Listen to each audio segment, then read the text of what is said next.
mentioned on the pod in the past that we're just going to see. Trust it. I think we're going to see a Cambrian explosion, no pun intended, of architectures coming out of China now that China has been effectively decoupled from the US tech stack. NeurIPS this year was a bonanza. I've called it in past Woodstock for AI. A few observations. It had more than 29,000 registrants this year, which is almost 50% increase over last year. It was enormous. The Alibaba, the Chinese lab, had 146 papers accepted, including Best Paper Award. Anecdotally, the language that I heard the most in the hallways was Mandarin. The frontier labs have all the resources. The academic labs do not. And the frontier labs were at NeurIPS mostly to recruit academics. American, again, this is sort of a sense of the conference, if you will. The frontier labs and the frontier research coming out of the labs has largely gone dark. So what was being shown on the research end was largely coming from academic resources or academically resourced labs that are lacking the resources. There was on the sidelines, even though frontier labs were there to recruit, the publications and the oral presentations at this point largely not coming from frontier labs, except for Chinese frontier labs, which is also... So what is NeurIPS for, first of all? Let's start with that. So NeurIPS, formerly NIPS, stands for Neural Information Processing Systems. Okay. So it is the largest AI conference in the world. It's held once per year, every December. And it is where some of the most striking AI research historically has been published. It's also the place, the one time per year where all of the frontier labs are all under one roof.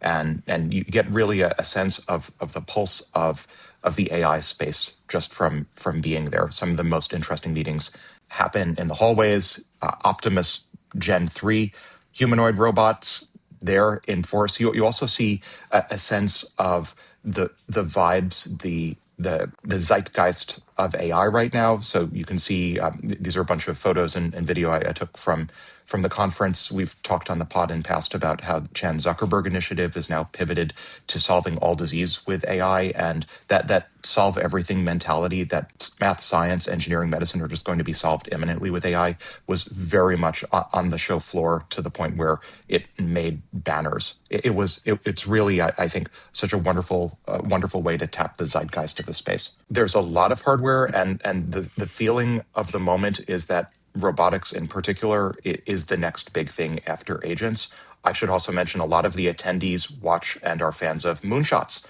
And I think there would probably be a lot of interest if we were to do a recording in the future from NeurIPS or ICML or ICLR. Well, it's a global thing. I don't know what those TLA all over stands the world. I think we can't emphasize that dynamic enough. And Ahmad, I'd be curious to hear if you have a different take on this. But my take on the floor was that American frontier labs have basically gone dark and are largely no longer publishing all of their internal results. Chinese labs continuing to publish in the same way that they're continuing to push open weight models. And so that the gap, the research publication gap is being filled in part with Chinese labs. Strategically, it's great differentiation. If you have really strong American frontier models that are largely hidden behind APIs under the spirit of commodify or complement, release lots of open weight models. It's also, I think there's an integration angle. So if, again, under the banner of commodify or complement, a classic economic strategy, there is much more to AI than just the models. There's integration with society and the economy. So if there's strategically, if you're at a disadvantage on the model front, open release all of the models and focus your attention, focus your economy on deeply integrating all of those open weight models, and that becomes the competitive advantage. One of the many blockades to radical progress in terms of advancing AI models is obviously the context window size. It would be miraculous if we could have, say, 1 billion tokens in context or 1 trillion tokens in context. If we could have the entire web in context or the entire human genome in context, imagine the reasoning powers we'd gain and all of the problems that we could solve. The problem is, as folks in the space have long used to motivate just about every recent paper on the archive, the quadratic complexity associated with increasing the number of tokens in the context window. It's really painful to increase a conventional vanilla transformer past a few million tokens in context. So we resort to techniques like RAG, retrieval, augmented generation, and other techniques to try to effectively increase the amount of working memory, if you will, that an AI model can keep. So Titans and Miras, these are Google's latest attempt to get past that bottleneck. And as we've talked about in the past on the pod, there are a variety of techniques, architectural techniques, to try to break the context window limit, like recurrent neural networks. Popular example, they don't have any explicit context window limitations, but they forget. So the approach that Titans and Miras propose is sort of biologically inspired, distinguishing between short-term memory and long-term memory. It's sort of ironic, given that the attention mechanism itself that's powering basically the whole economy at this point was originally designed for differentiable long-term memory. We found ourselves back there. The idea is to use surprise, a numerical metric of surprise, to decide what to commit to long-term memory and what not to. And turns out scales really well without catastrophic forgetting. Absolutely. And I think these papers and others, when Demis Hassabis talks about there being only 1 to 2 major AI advances at the level of transformers left before we achieve what he'd characterize as AGI, I think breaking the context window ceiling is probably at least half of one of those great advances, and I think we will absolutely get there pretty soon. Yeah, the catchphrase I heard over and over again at NeurIPS this week is that this is a rat race. There are so many employees at the Frontier Labs who are just grinding away, competing at what they view as a rat race to achieve the Frontier Max in this case. I fully expect, as I've mentioned on the pod in the past, that we're just going to see leapfrogging on a near weekly basis. And we're seeing it. Absolutely. Yeah.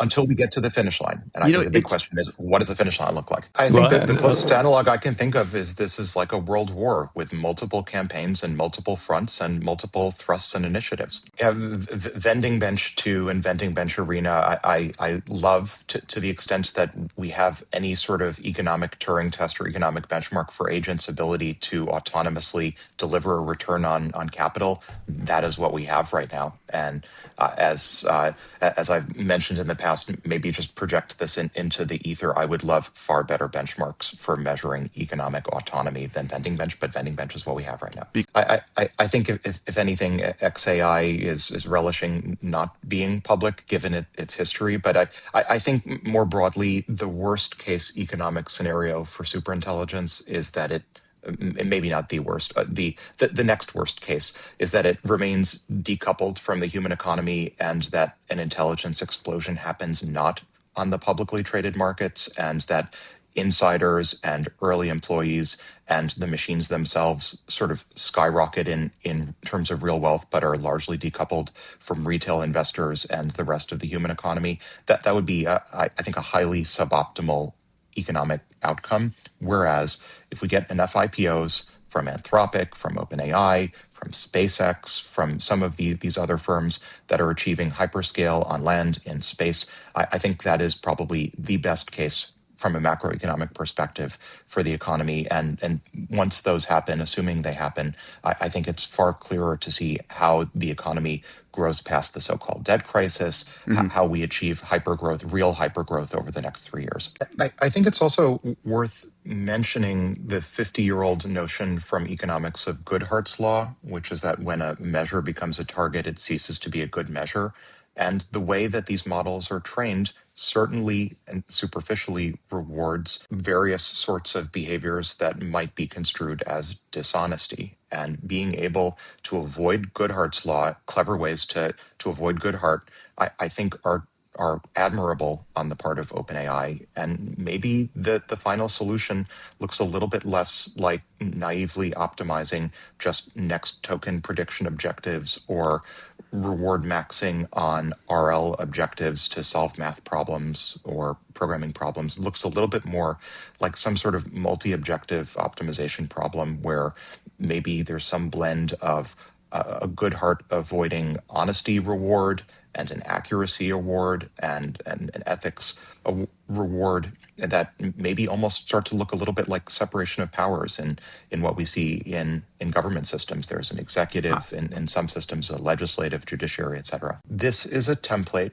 for how revenue is going to scale to justify the trillions of dollars of capex. It won't just be faster models or better models or stronger models. It's going to be lots of agents, fleets of agents, millions of agents, many millions, billions of agents, all running in parallel to solve problems. That is, in my mind, and certainly based on the architecture of Gemini 3 DeepThink, which isn't just a faster, better singular model, but it's also scaffolding to have fleets of agents, fleets of Gemini 3 agents that are all running in parallel to solve a given problem. That's the DeepThink part of Gemini. Parallel, yes, but quantum computing wishes that it had the economic utility of Gemini 3 DeepThink. Yeah, like when Dario speaks of countries of geniuses in a data center, this is what it looks like. We're going to have billions of agents that are all going to be independently probably pretty expensive, even though the cost of intelligence is going to zero. But collectively, yes, this is going to generate trillions of revenue if we have so many agents. And this is how we pay for all those data centers. Well, Dave? Yeah, this is sort of a finger in the eye to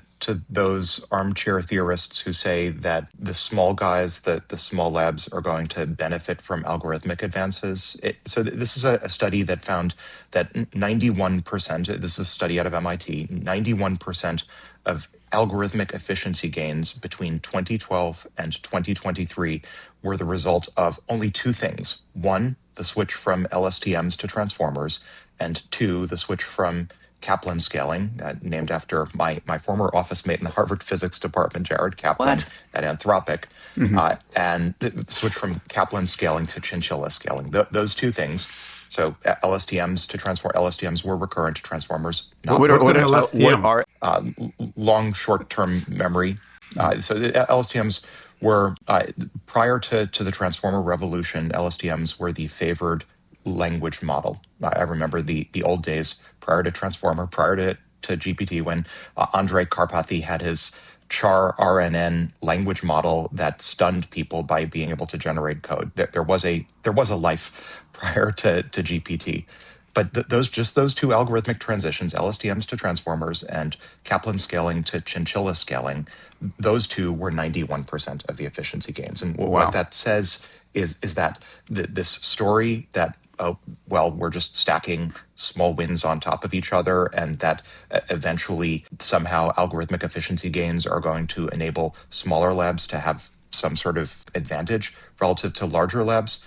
This suggests that's just not true, and that most of the algorithmic efficiency gains are actually accruing to the large labs that are able to scale out the most. I think there's some YouTube viewers somewhere with a drinking game or a bingo game for how many times we can say tile the earth with compute or disassemble the moon or whatever it is. So drink your whatever or cross off your whatever on the bingo game to this one. That's another one. Robots are the part of the loop. I think this is, if I may, even more profound than just garden variety acceleration. If I ask all of you, or I request, don't think about pink elephants. Yeah. What's the first thing that happens? You start thinking about pink elephants, not in terms of text tokens in your mind. You're not probably thinking in terms of language. You're using your visual cortex probably to create a mental image of pink elephants. And the ability to visually reason is something we've talked about on the pod in the past. We're finally, a few weeks after this was predicted to happen, we're starting to see major gains in reasoning performance by models that can include visual tokens in their chain of thought, not just text tokens. And we're going to see a lot more of this. Imad has thrown some cycles at that previously. I know, Imad, I was catching up with some of your former colleagues from the MedArc days at NeurIPS.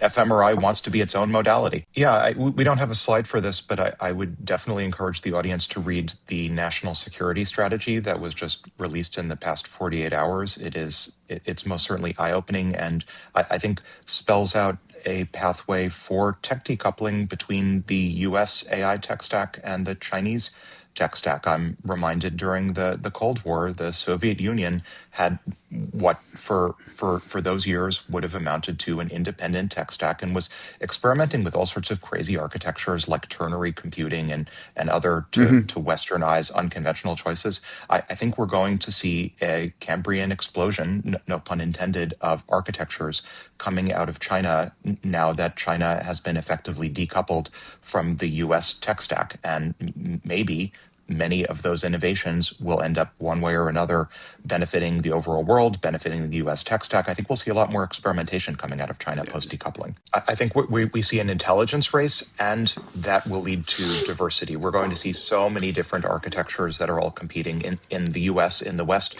we have a whole handful at this point of frontier labs that are all vertically integrating with their own chip architectures, many of them in partnership with Broadcom or other lower level infra providers. Now we're starting to see the same happen in China. I think in the end, this heterogeneity that we're seeing in terms of tech stacks is only going to further accelerate the race that we're already in to the finish line. And I would pose the question, what is the finish line that we're racing toward? Because we're going to go much more quickly with this level of integration. I think all other things being equal, more experimentation can probably be better for humanity. Query whether it's good for the US or not. Query whether it's good for interoperability or not, but all other things being equal, more experimentation is probably better. I would just add, this to my eye looks like the beginning of universal basic equity. We've spoken on the pod about UBI, UBE, UBS. This looks like universal basic equity, where every person in the economy will have an equity stake in the economy. And if we do see hypergrowth, macro hypergrowth over the next few years, then $1,000 in a 530A account, which is, again, what this Invest America, thank you, Brad Gerstner, for helping to conceive this idea.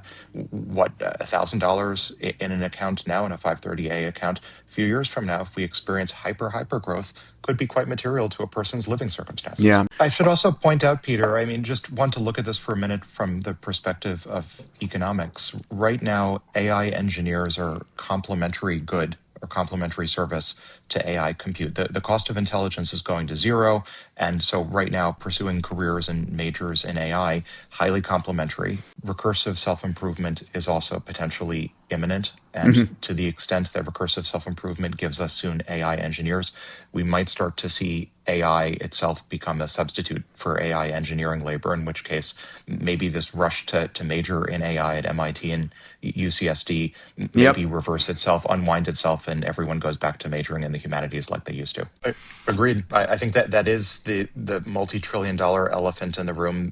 As with college majors flocking to AI, in this case, right now, if you can pursue a career in the so-called skilled trades to facilitate tiling the earth with compute, drink your whatever again, I think that's potentially very promising local strategy. But of course, 5 to 10 years out, and I agree, Peter, with your timelines, we're going to see humanoid robot substitution effects. All right, let's jump in. Yeah, go ahead. What happens when we have last mile robotic delivery services? Sure. I think we have to prepare for that imminent future here, and that is probably best done by the private sector. Yeah, it's not a coincidence that there are 4 separate private space stations that are about to launch. These are actually all causally related to a NASA program. When we speak of privatizing the government, NASA in 2021 started the commercial LEO, low Earth orbit destinations program, with ultimately $1.5 billion in funding. And the SpaceX surge to space that we saw was in part the result of another analogous NASA program to try to commercialize space the Commercial launch Crew capabilities. Program. Yeah, that's correct. That's right. So the commercial LEO destinations program was spun up in part because the International Space Station is going to need to be deorbited sometime soon.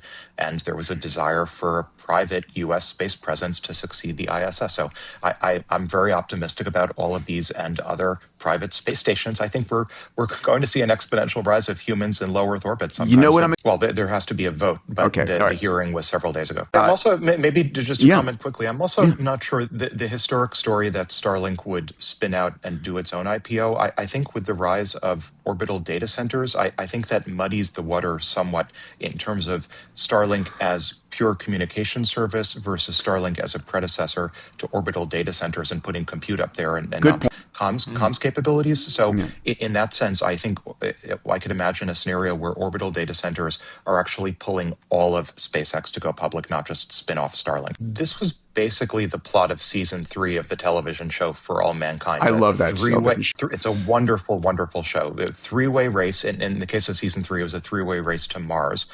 In this case, it's a three-way race between SpaceX, Blue Origin, and China to land humans again on the surface of Mars by 2028 or earlier. And I think this resumption of a space race, which was dormant for 50 plus years and maybe also had collateral downsides for the rest of the economy in terms of overall innovation, it's coming back to life. We're back in the space race again, and one might hope we'll see a lot of growth and innovation come out of it. Yeah, I think this vertical integration by hyperscalers into space is probably an inevitability at this point. We're certainly not going to get our Dyson swarms. Drink. I also think, imagine near-term future. Are we going to get a Meta space station? Are we going to get an Anthropic space station? Maybe clusters in space for fascinating.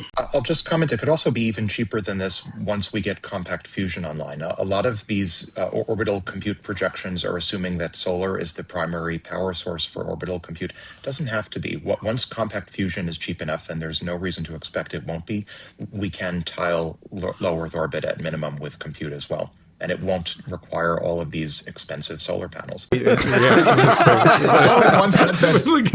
Salim wins. No, so I mean, solar in space is still fusion-based. It's just using the fusion reactor at the center of our solar system. So I think that the question is, where do we want fusion power to be located for space-based compute?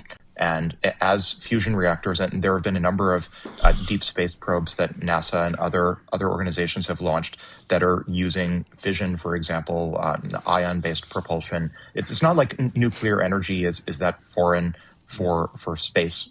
Fission thermal has been used by deep space probes for decades. It's not like we don't know how to do it. What's going to be new is compact fusion. In particular, we've put fission-based energy in space for decades. It was going to have to be something. I mean, if you look at all the sci-fi plots, it was either going to be the discovery, again, For All Mankind, it was, without spoiling too much, it was either going to be ice on the moon or the discovery of microbial life on Mars or something like that had to motivate space exploration and development.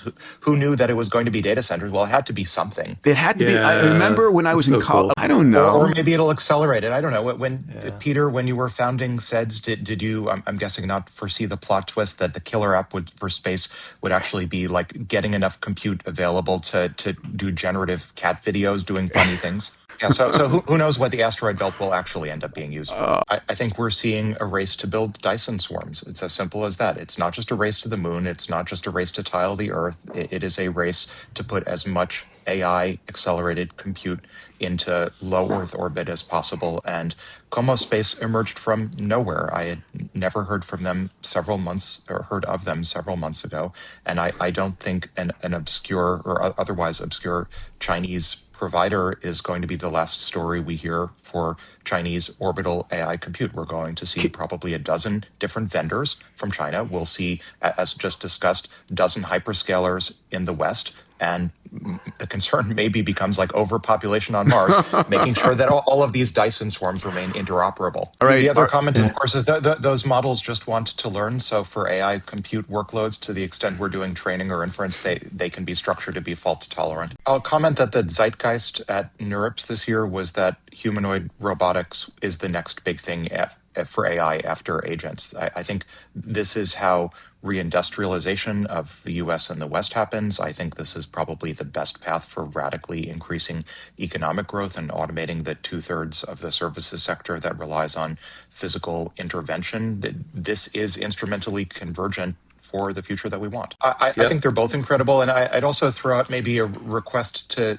the audience for the show. If you're interested in supporting robot athletics in the United States, either as a host or as a vendor or in some other capacity, please reach out to me. I'd like to do what I can to ensure U.S. dominance and Western dominance in general with humanoid robots via robot athletics. Yeah, I think it's all of the above. It'll be warfare, it'll be in the kitchen, it'll be on the street, and you'll see, I think, government governance and governments at different levels, whether it's municipal or national or international regulations for the parameters of what the rules of engagement are, making an omelet versus fighting a war.